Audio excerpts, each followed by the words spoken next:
Welcome to the NBAV podcast.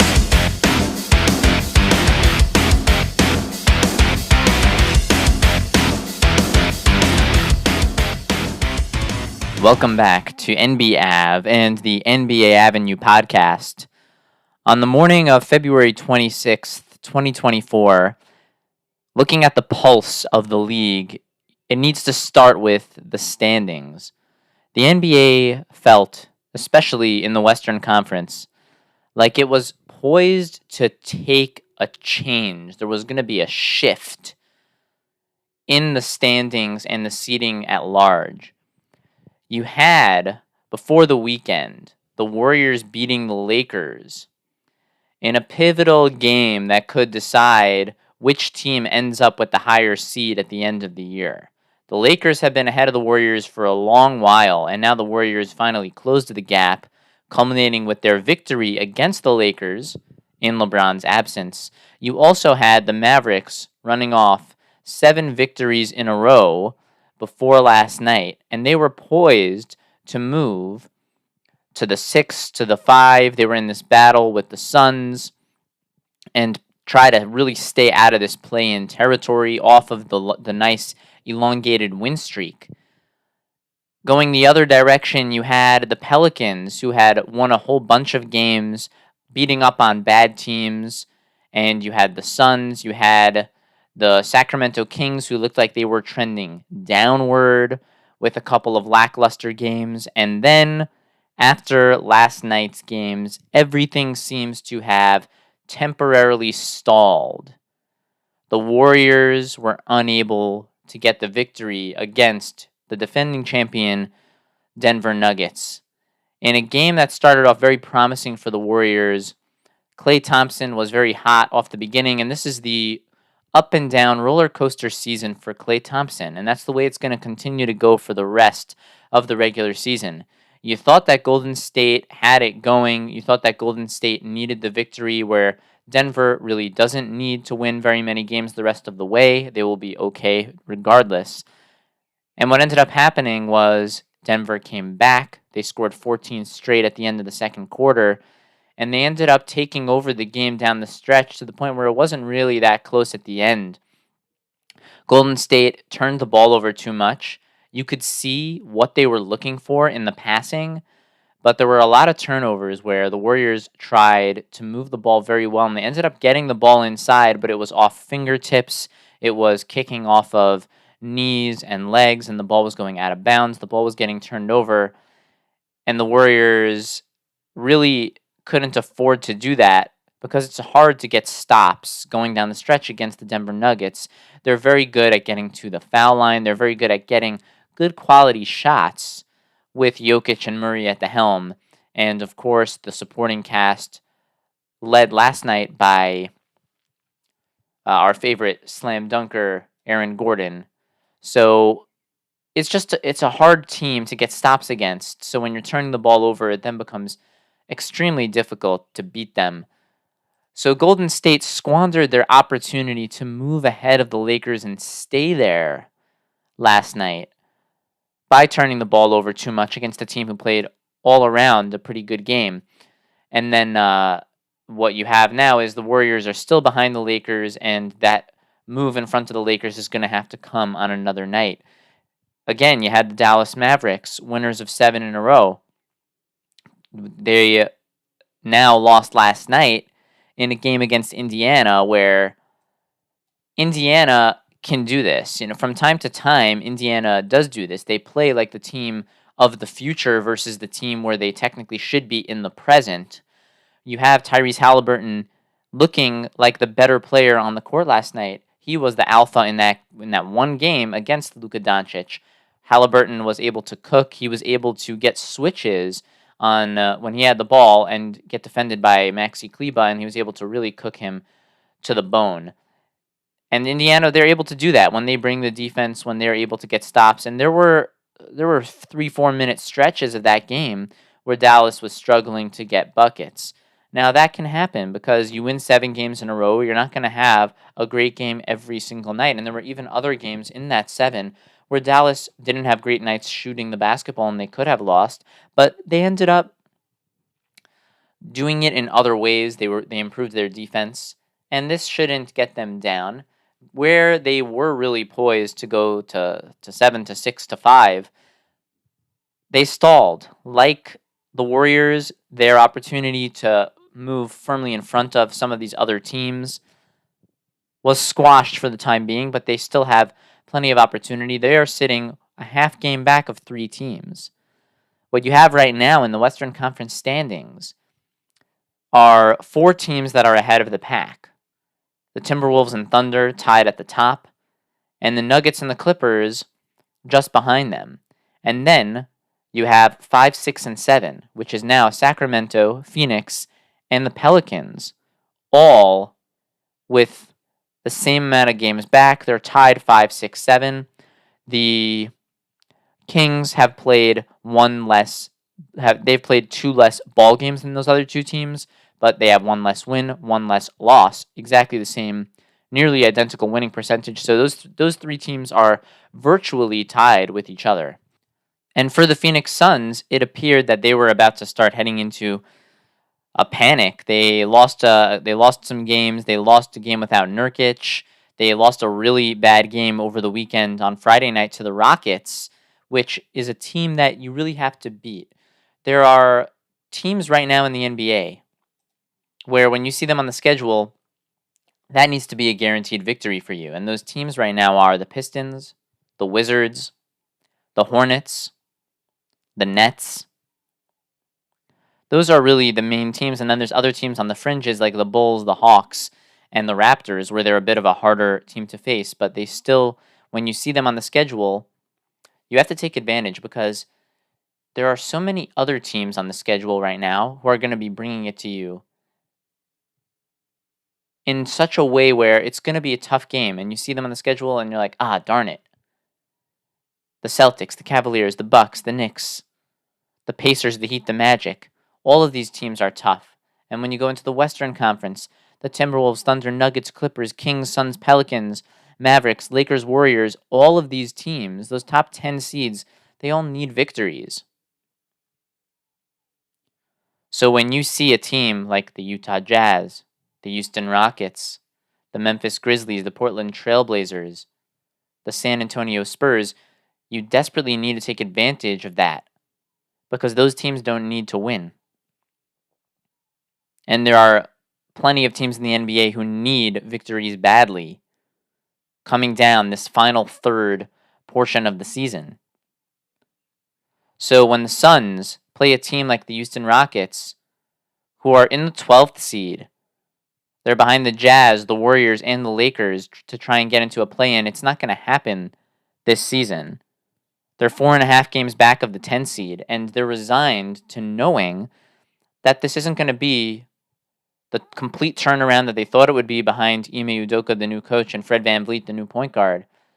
They are 1 away right now. They are 1 good player away from maybe moving up into that play-in area. So when you see the Rockets on the schedule, you have to beat them. And I'm sure the Suns thought that they were going to beat Houston, and that was a really bad loss. But then the Suns get a win last night, and it seems like the worry has halted, the panic has halted for the time being. But these next couple of games for the Kings, Suns, Pelicans, and then the Mavericks, a half a game back from those teams, are going to be extremely pivotal in seeing how this is going to shake out. Because essentially you have 4 teams, Kings, Suns, Pelicans, and Mavericks, all separated by half a game. And that takes you from the 5 seed to the 8 seed. So 2 of those teams, come the end of the season, are not going to have to play a play-in game to earn their spot. And 2 of those teams are going to have to play a play-in game or 2 to earn their spot. So let's now, with the outlook of the league in a clearer picture, let's talk about some of the games. What you had for starting with the Cleveland Cavaliers, they lost a game to the Orlando Magic on Saturday. And this was a game that you would think Cleveland can win, but they were playing without Donovan Mitchell. And you had sort of an unofficial audition for who is going to be the face of this franchise. Because you had Donovan Mitchell leading the team for an extended period of time, and he was able to work wonders with 2 massive win streaks, vaulting them to the 2 seed in the Eastern Conference and looking unbelievable. And Garland was out during all that time. And now you had a couple of games after the All-Star break where Mitchell was out and Garland was in, and the opportunity for Garland was not going very well. Now, last night, they were able to come back and get the victory. The Cleveland Cavaliers were able to beat the Wizards. It was a little bit close coming down the stretch, but they were able to get that win. And now the Cavaliers are looking a little bit more, it's a little bit less worrisome now that Donovan Mitchell is back. But I think what you saw during those couple of games when Garland was the feature and Donovan Mitchell wasn't on the court, it's becoming increasingly clearer this season that Mitchell is the guy and Garland is the 2. Now, like we've discussed before, there's also contract considerations because you have Garland under control for longer, and you don't know what Mitchell's long-term plans are, only being on the team for another 2 years. So is Mitchell the guy to trade, or is Garland? If you trade Mitchell at this point, you'd have to wonder how many spots down in the standings the Cavaliers would be and whether they would have any hopes come playoff time without Mitchell on this roster. And you would have to see, is it worth building around Garland, or do you need to convince Mitchell that he's the guy and Garland is the guy to ship out? But there was a time this season when you could have probably traded Garland for a little bit more than you could now, or than you would be able to trade Garland for after the season. So it's just interesting to document the battle between Mitchell and between Garland. And in some ways, it's more interesting to watch that battle than it is to watch the battle of the Cleveland Cavaliers as a team and what they can possibly do in the playoffs, where it doesn't seem like anyone really has very much confidence in them. The Pelicans lost a game against the Heat over the weekend in a game where Brandon Ingram didn't play. So it's going to be tough for the Pelicans to win games without Ingram. The Pelicans benefited greatly from a very lax schedule over the last bunch of games, and that's contributed to why the Pelicans are still in this battle between the 5 and the 8 seed, where you would have thought the Pelicans maybe should be under the Suns, under the Mavericks, under the Kings, under all of those teams right there, but they've been able to stay in it with the weaker schedule. Now, what's interesting is if you look at all of the schedules for all of these teams bunched up in this cluster in the Western Conference, and you also look at the schedule for the Golden State Warriors and for the Los Angeles Lakers, nobody has an easy schedule. I think the Lakers have a bit tougher than the Warriors do, and you can quibble with any 2 teams, but none of them have a glaringly easy schedule. There's no team that you look at and you're like, oh my gosh, these guys have, a bunch of Wizards, a bunch of Spurs, a bunch of Blazers, and they're going to have the inside track because their schedule is much easier. They all have it tough, and they're all playing each other. They're all playing and circling the same teams. So maybe in the Eastern Conference, there's a team who has a bit of an easier schedule, but it seems that in the Western Conference, there isn't that shoe-in team to get the inside track. Now, focusing on Phoenix for a minute, you have an interesting situation where you had Grayson Allen playing so well for them for most of the year. And you'd think, well, we can't part with Grayson Allen. This was before the trade deadline. You think we can't part with him because of how well he's been playing. But Phoenix was also desperate for another big man because they rely so heavily on Yusuf Nurkic. And Yusuf Nurkic really isn't that amazing center in terms of the rebounding and the defense. And that's the big key struggles for the Phoenix Suns on the year. So you'd think, well, we can trade Grayson Allen and maybe upgrade the center position, but we also can't trade Grayson Allen because of how well he's played for us this season. Where you can look at other teams and you can say, hey, a team like Golden State, they have the more shallow parts of their team are at least athletic players like Kuminga, Trace Jackson Davis, Gary Payton. But for Phoenix, the guys who are around the periphery of their roster are guys who aren't as amazing on the defensive end, aren't quite as athletic. Eric Gordon, for instance, is done on the defensive end. When someone drives to the basket, he says, "Let me get the heck out the way." Then you have Phoenix losing to Houston, and they're without Nurkic, and it seems, hey, we really could have benefited from bringing another center in here. But then you watch what Grayson Allen did last night against the Los Angeles Lakers, and he was just unbelievable shooting the three, and he was clutch, and he was great. And you say, well, we couldn't have possibly traded this guy. He was so good last night, and the Suns were able to beat the Lakers despite the size disadvantage that they have against a team like LA. And this is a big talking point for people who are pro-Lakers and Lakers media and Lakers fans, is that they say that they match up incredibly well with the Phoenix Suns. And it might be true, even despite the fact that the Suns just beat them. It could be that in general, yeah, the Lakers are a great matchup against the Suns, but still, because of Grayson Allen's great shooting last night, and, of course, Durant and Booker, the Suns were able to win even though they didn't have Bradley Beal. So you have this back-and-forth battle where would it have been better for the Phoenix Suns to have another true big man, or would it be better to have Grayson Allen, who's having a really good season? Now, the Suns have a golden opportunity right now because their next two games are both at home against the Houston Rockets, who have really nothing to play for right now. We documented this. Now, the Suns just lost to the Rockets. They just lost to the Rockets 2 games ago in Houston, but the difference now is the Suns now have back-to-back games against Houston, and the Suns are not going to be playing tonight, Monday night. They're not going to be playing Tuesday night. They're not going to be playing Wednesday night. The Suns are going to come back, and they're playing Thursday night, so they have a bunch of days off right now. They're going to be playing Thursday night and then Saturday night, back-to-back home games against the Houston Rockets. And the Suns are much better at home than they are on the road. The Suns on the road this season are barely above 500. They're only 15-13. But the Suns at home are 19-11. The Suns win 2/3 of their games at home when they're barely above 500 on the road. So these are two, in my book, guaranteed victories for the Phoenix Suns. I would be really, really surprised if the Suns come off of this three-night off schedule, 3-night break, where they can rest, and then they come back and they play at home in their building, where they just won last night against the Lakers, where they win 2 out of every 3 games. They are very, very good at home. And they're a lot better at home in the fourth quarter than they are on the road in the fourth quarter.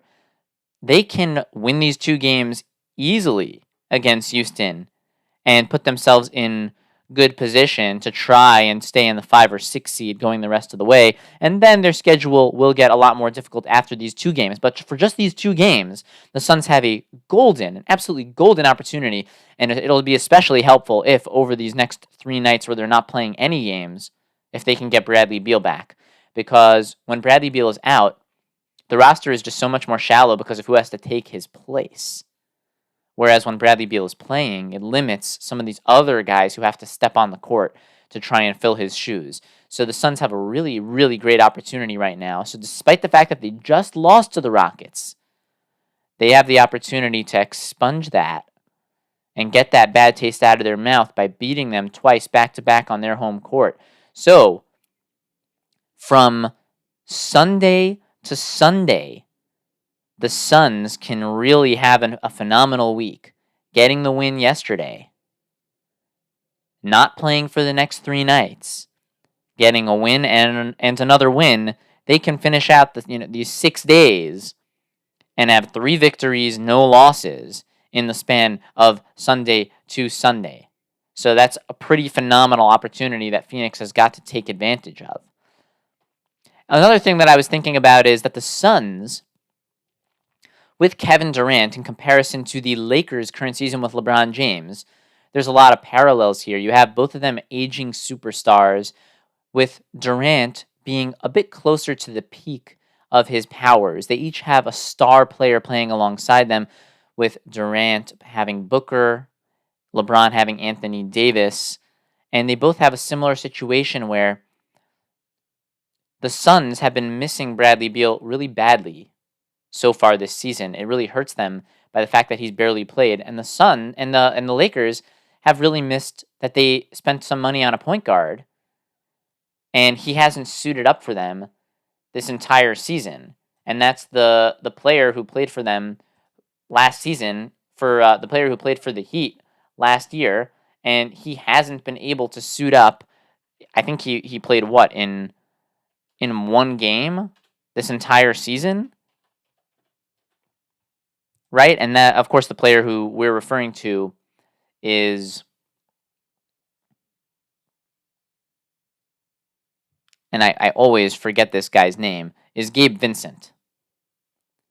Gabe Vincent, who is on the books for $10.5 million this year, $11 million next year, and $11.5 million the year after that. The Lakers are now looking at this, and LeBron has got to be like, how do we get this guy on the court? I think at this point they've just become resigned to feeling like he's not even on the team.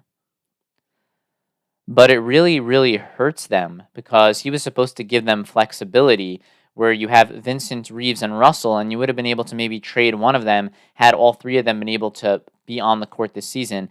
So you played the whole season without him, and the Suns have played almost the entire season without Beal, and you're watching LeBron and you're watching Durant, and both of these teams you feel could really be in a much better position had they had these guys on the court. So it's just interesting parallels between LeBron and between Kevin Durant as they come down the home stretch in the sunset of their careers.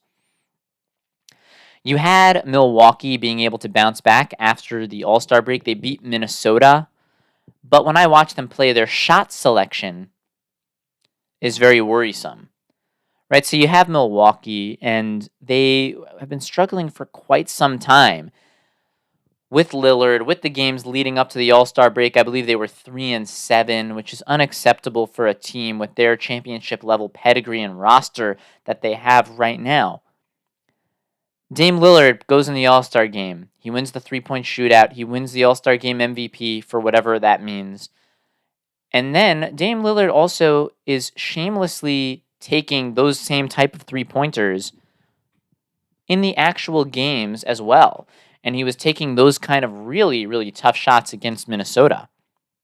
And Brook Lopez, shamelessly as well, sets up for very, very deep threes. And that worries me because is that smart for them? I can understand if they're not able to get the shots that they want and it comes down to the end of the shot clock and they hoist up the deep three with Lopez or with Dame Lillard. But should that really be the shots that they are trying to set up as their first option? And it seems like they really do set it up like that. And when the shots go down, it's very nice. But when the shots don't go down, it's really ugly. And that's been the case for a lot of these losses that you would think that they should have won. It's Lopez and Lillard taking really, really deep, tough shots. When maybe you should have a hierarchy and you should have, well, best case scenario is we get a three actually at the three-point line. Why would you take a deeper three when you could take a closer three that you would have a higher chance of scoring?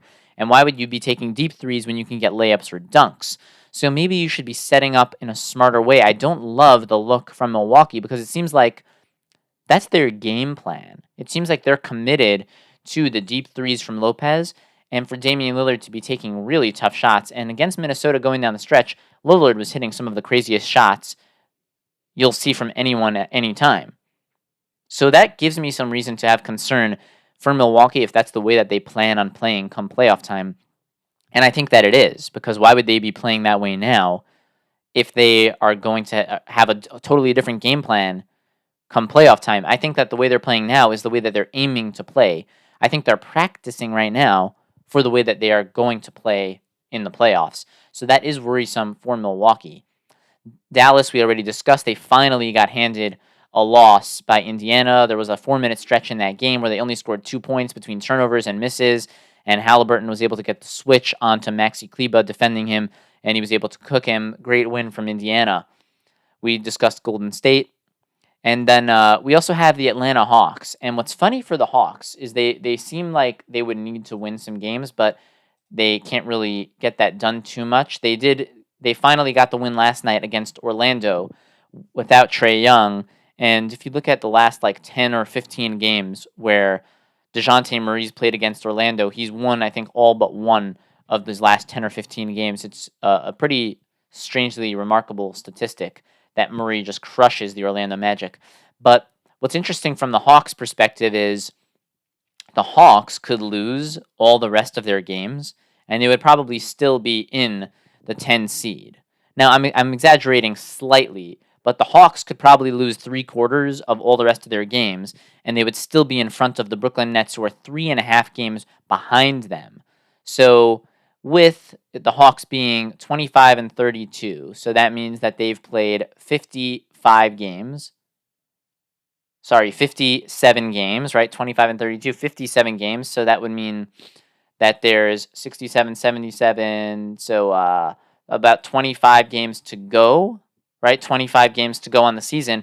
If the Hawks went 10 and 15, or if the Hawks went maybe even like 8 and 17, they would probably still be in the 10 seed. So the Hawks really could just sit back, win 1 out of every 4 games here, and they would still be in exactly the same position that they're in right now in the 10 seed. So they really have nothing to play for, and then they can just rest their players. If anyone has the slightest ache, take the night off. In fact, maybe just take the week off, take the month off. Just make sure that you're available for 2 very important games in about 2 months from now. And those, of course, will be the 2 play-in games. So as we run through all the action from last night, you had, starting with the Bucks beating the shorthanded Sixers. You had the Suns beating the Lakers, like we already discussed. You had the Pacers beating the Mavericks, like we said. The Cavaliers got the victory against the Wizards. That was close up until the end. Cavaliers able to squeeze that one out. The Nuggets beating the Warriors, like we discussed. The Thunder taking advantage of seeing the Houston Rockets, and they beat the Houston Rockets in Houston, so another good victory for the very consistent Oklahoma City Thunder, still tied atop the Western Conference. You had the Hawks with DeJounte Murray dominating the Magic like he seems to do every time he plays them. And you have the Chicago Bulls beating the Pelicans. And the Pelicans, if you want to stay in that mix, you really got to beat a team like the Bulls. So the Pelicans are coming off a couple of tough losses. They lose to the Heat, they lose to the Bulls, and they now find themselves in that 3-way tie between 5, 6, and 7 in the seeding. And then the Dallas Mavericks only half a game back from that. So the Pelicans are going to have to continue winning if they want to stay there. I would imagine the Pelicans will be in play-in games come the end of the season if I was a betting man. You have the Jazz finally getting a victory. They beat the Spurs, but it doesn't really make a difference to anybody. You have the Hornets winning their 5th game in 6 attempts, right? The Hornets had won 4 in a row entering the All-Star break. Then they finally got that win streak snapped by Golden State, right? Golden State, in a very low-scoring affair, they beat the Hornets on Saturday, but the Hornets able to bounce back nicely, get their 5th win in 6 games, but it came against the Portland Trailblazers, who only scored 80 points in the game. So the Hornets scored 93 points in the game. So over their last 2, the Hornets not putting up very many points. They got to do a better job on offense, but hey, 5 out of 6 games resulting in victories for a team that only has 15 wins on the season. Meanwhile, a third of those victories come in your last 6 games. That's phenomenal. The Hornets are just playing good basketball, and they're looking forward to continuing that as they move into the end of this year and into next season, and seeing who they can add around the pieces who are there right now. And they've done all of this without LaMelo Ball, so it's interesting to try and figure out where does LaMelo Ball fit. But more importantly, maybe they are getting some insurance, because if Micic can play as that backup point guard, or if Trey Mann can play as a backup guard, and you have reliable guys behind LaMelo Ball, who does miss a lot of time, that's something to look forward to, where you can have a nice stopgap there in the future as you try to build out the rest of this roster.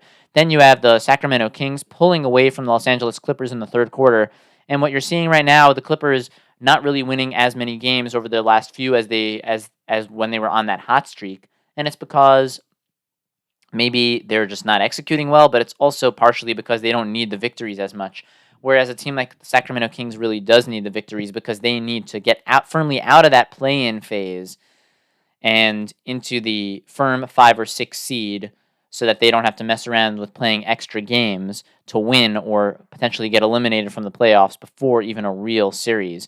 Coming up on the docket tonight, you have the Raptors going against the Pacers in Indiana, where Indiana just beat the Dallas Mavericks. So you'd have to expect Indiana to take advantage and win this game tonight. They're currently sitting in 6th. They're a half a game back from the Sixers. So this could be the night where the Pacers, with beating the Raptors, they will move into a tie with Philly for the 5 and 6 seeds. So expect the Pacers to win tonight, move into a tie with Philly, and then as Philly's free fall continues, the Pacers will firmly grab that 5 seed and potentially think about a playoff matchup against the New York Knicks in round 1, which would be very, very exciting.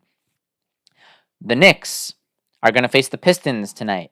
So in the Garden, the Knicks have some of the players from the Pistons, right? They have Bojan Bogdanovic and they have Alec Burks, who were on the Pistons for the rest of the year, except for these last few games since the trade deadline. And then the Pistons have Quentin Grimes and Evan Fournier. So a bit of a revenge game going both ways. The Knicks have got to win this game. They will. And the Knicks will stay in their spot in the 4 seed. They're a little bit back from the Milwaukee Bucks in the 3 by 2.5 games. So the Knicks should get the victory tonight. They'll stay in the 4. The Pacers will likely move into the 5th, and that'll get the engine revving for that Pacers-Knicks potential matchup in round 1, which would be a pretty interesting series, where you would have the Knicks probably the better all-around team, but it may be a situation where the number 1 player in the entire series is Tyrese Halliburton. It'll really come down to how they execute in the games. Will Halliburton outplay Brunson? It's possible, so that would definitely be an intriguing first-round matchup. Then you have the Nets playing the Grizzlies in a game that nobody cares to watch, and you have the Miami Heat, who have been playing better as of late. The Miami Heat have 3 victories in a row. They are still in the 7 seed, but they're trying to move out of that 7 seed and into the 6 seed, which they can do as they continue to win, and the Sixers will continue to fall. So it's very much in the Heat's purview to be able to get out of that play-in area and into the 6 seed, and they're going to try to do it tonight on the road in Sacramento against the Kings, who got a good victory against the Clippers last night. So very good matchup there, Heat versus Kings, 2 teams who have been largely inconsistent on the year, but they're trying to get it going now. The Heat have been a little bit more consistent as of late, so you would think maybe advantage Heat, but then again, the game is in Sacramento, so maybe advantage Kings. That's a really live one right there. I would say let's go Kings on this one. The Kings as a good, I would say let's go Heat on this one. The Heat as a good wild card to win when you don't think they'll win and to lose when you don't think they'll lose. I would say let's go Heat, even on the road, but it'll be a really close, good one. Very tough to say either way. I think that just about rounds it out for us today. You can follow us at NBAV and NB Avenue on social. Email the show at nbavenue@yahoo.com with your questions and comments. We're your source for a great time every time, and until next time, we are out.